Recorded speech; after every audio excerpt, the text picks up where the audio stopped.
పల్లి పచ్చడికి కొబ్బరి,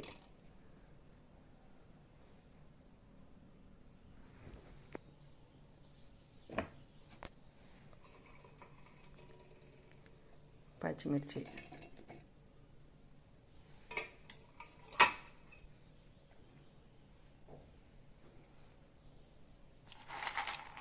కొబ్బరి ఆప్షనల్, 2 గుప్పెళ్ళు పల్లీలు,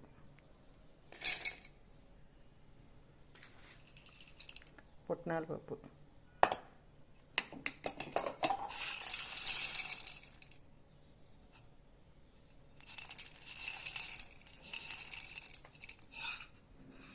అదొక గుప్పెడు,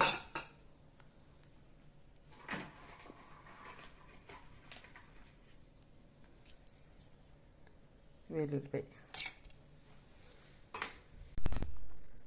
జీలకర్ర 1 స్పూన్ అన్నమాట. మా అబ్బాయికి ఇలా ఇష్టం. తగినంత సాల్ట్. పల్లి చట్నీ రెడీ. తాలింపు వేసుకోవడమే. ఎండుమిర్చి, కరివేపాకు, ఆవాలు, జీలకర్ర, పొట్టు మినపప్పు తాలింపుకి. ఇవన్నీ తీసుకొని ఆయిల్ మరుగుతుంది, వేసేయాలి. తాలింపు వేగిపోయింది, చట్నీ అందులో వేసేయాలి.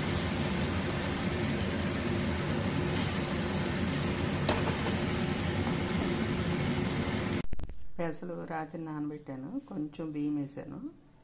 దానిలోకి ధనియాలు 1 స్పూను, అల్లం 1 పించు, 2 పచ్చిమిరకాయలు,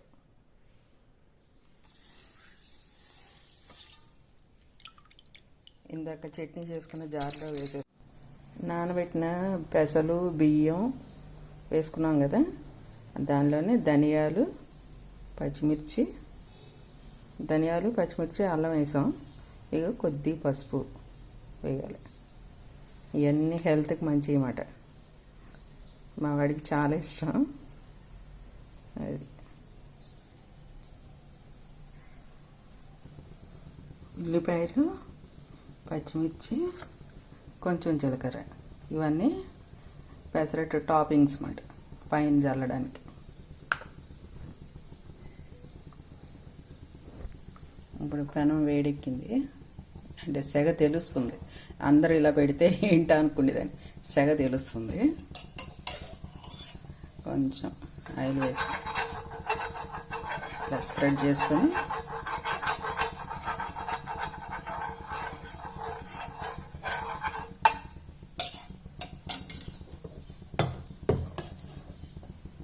మంచిగా రుబ్బు పెట్టుకున్న పెసరపిండి.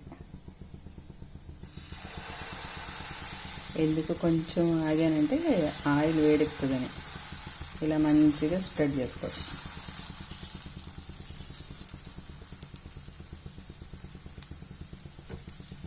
ఇది మీకు తెలియదని కాదు, మా అబ్బాయికి ఇష్టమైంది మీకు చూపిద్దామని.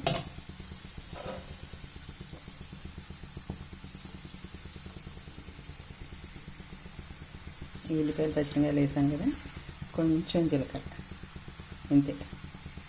ఎక్కువ వేస్తే అంత బాగోదు. ఇప్పుడు దీని మీద కాస్త నెయ్యి వేసుకుంటే సూపర్ ఉంటుంది.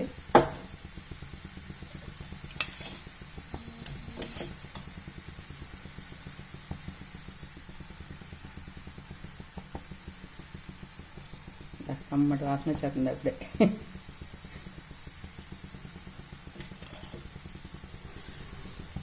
అది కొంచెం అలా నెయ్యి చల్లుకుంటే మంచి స్మెల్ ఉంటుంది అన్నమాట.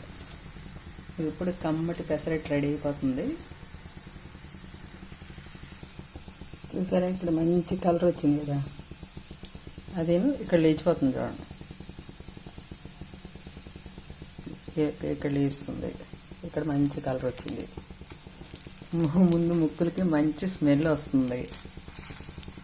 అది ఇప్పుడు అదే లేస్తుంది కదా పెసరట్టు. ఇట్లా తీసేసుకోవడం. పెసరట్టు పల్లి చట్నీ రెడీ. ఇప్పుడు అట్ట వేసినప్పుడు ఇలా వేయకూడదంట, ఇలా పెడితే అది కన్నెండుగా ఉంటుంది. ఇది కరెక్ట్ పొజిషన్. రారా రారా, నీకు ఇష్టమైన పెసరట్టు పల్లి చట్నీ రెడీ.